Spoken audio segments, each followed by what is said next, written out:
What's up, guys? Joe Wager here. I'm having a seat today to discuss a topic that I think is extremely important for all throwers, and one that is not discussed enough. A lot of athletes are misinformed or uninformed on this topic, and that is how many throws should you be doing per day? How many throws per week? What kind of volume is the best? I was motivated or inspired to talk about this because a lot of people will reach out to me and ask me questions, and sometimes I can tell a lot by just seeing someone throw. Anyone can, and they'll ask, hey, what are the best exercises for me to do in the weight room? What are the best drills? All this stuff. Sometimes I'll just say, send me a video of your throw, because sometimes when you see someone throw, you can tell a lot about them. You can tell what kind of training they need. You can tell how much training they've been doing. All this stuff. You guys know how it goes. So I asked them, send me a video of your throw, and oftentimes, I'll see a thrower who looks like they've only been throwing for maybe a month or two, less than a year usually, and they're asking questions like, hey, what supplements do I take? All the wrong questions, really. I've had discussions with other throwers at meets. And one time I was in high school, and I was talking to this guy who was really passionate about throwing, and I was like, how many throws a week do you guys do? And he told me that his coach only allows them to throw 10 throws per session, one session per week. That's 10 throws a week. That's way below the minimum effective dose of training. You're not gonna induce any helpful adaptations doing 10 throws. If you wanted to be a golfer or a professional dartboard player, the guys who throw darts at the wall, if you do 10 throws, 10 swings per week, that's gonna set you back. I don't even need to go into that. That's not enough. Now the other issue is that you have a lot of guys, including myself, who have overtrained. It's not as much people who do this, but I'll take a step back and tell you. And this is in a YouTube video that I've posted. I think it was 2 or 3 years ago, and I told the camera that I was throwing 70 throws a day. I was doing, I think it was 30 throws in the morning with a 2.5K discus and 40 throws in the afternoon with a 2K discus. That's 70 throws, and almost half of them are overweight discs, which is a lot of volume. Many would say is too much volume. I would even say it is too much volume. If I had athletes and I was coaching athletes, I would never tell them to do that. So that is about too much. Though I will say it was some of my best training. You know, I was a little fatigued. I would say I was getting to the point of overtraining, overreaching. I started to suffer from some other issues alongside that, but I was performing well with that. Sorry, I got interrupted. As I was saying, it was some of my best training. I was throwing relatively far in practice, though I don't think that's a sustainable way of training. I'm gonna tell you about two different sides of a spectrum in the professional world, one which I'm not a part of at the moment. A buddy of mine, I'll say his name because he probably wouldn't mind, Connor Bell, you might have heard the name. He's throwing mid-60s, 60 meters in discus, very successful thrower, and he's very young. And we have discussions all the time, and he's told me he'll only do, I don't want to misquote him, 10 to 20 throws per session. 15 is the number I remember hearing, and that to me seemed incredibly low, especially when I first heard that. I was like, how can you even get good? How can you even practice with that? That's only 15 attempts a day. I, at the time when I first heard that, was throwing about 70 to 50 throws a day. So 15 was absurd. On the other hand, and this is a rumor, I don't know about this one, but I've heard Frederick Dakers will throw 100 throws per day. That's something I've done before. I think I've done 100 throws per day twice, it was just horrible. You know, by throw 90, it's your fingers are bleeding. Not really, but the skin's falling off. You feel like crap. You don't feel like you're able to manipulate your motor functions as well. You know, you can't really fix your technique. It's just like your mind goes blank and it's just a throw and it's a crappy throw. And that means you're practicing crappy throws. Your body is familiarizing itself with crappy technique, and that's what's gonna stick. That is why I've gone away from higher volumes like that. As for what I do now, up until maybe a year ago, 40 throws per day was the magic number for me. That's what I threw in high school.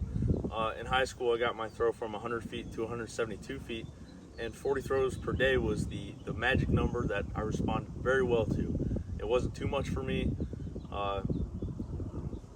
It was definitely closer to too much than not enough. I probably could have gotten away with 30 or 35 throws per day. Now, as for the last 6 months, I've been trying a lot of new things, and I try to, here's how I think about it. Let's say you're throwing 40 throws per day your whole life, and Mr. Rulemaker man says, hey, I want you to get the same amount of work in that you are getting, but get it in 20 throws. So each throw you're thinking twice as hard, you're working twice as hard to execute the technical changes you're trying to make. That is what I am thinking about in training, is cutting down on volume, but more intensity per throw, thinking harder, working harder to execute technical cues on these 20 throws. So lately, I've been doing 16 to 24 throws per day. That's sets of 4. I'll occasionally go 32 throws if I'm just having a really rough day and I know if I haven't thrown all weekend and I come out throwing like crap, I'll just take a day to throw like 30. I haven't thrown 40 in a while, but about 30 something throws. Now, reverting back, if you're a high schooler and you're throwing less than 150, how do I word this? You can handle a lot more volume than you think you can. If you're a high schooler, I don't think you can really go wrong throwing 30 to 40 throws per day. There are coaches that will disagree with me. Maybe 5 years from now, I'll disagree with me.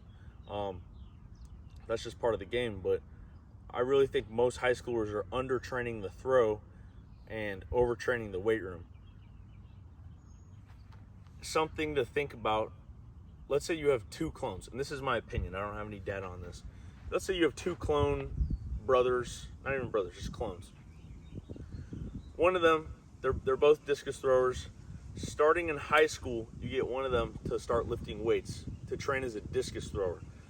So for 9th grade through 12th grade, they're doing supplemental training in the weight room. But both of the brothers, the clones, are training exactly the same in the circle and adequately. They're throwing 30 to 40 throws per day. They have a great coach. Everything is going well. Let's say by the end of high school, brother A, let's say clone A never touched any weights, but he put all the energy into the circle. He threw 190 in discus when he graduated. I'd say that's a very possible thing that can happen, is throwing 190 without any training in the weight room. Obviously, it's not optimal, but some people are like, oh man, brother B would be throwing like 250. I do not agree. I think that the supplemental training provides less supplemental adaptation than people think.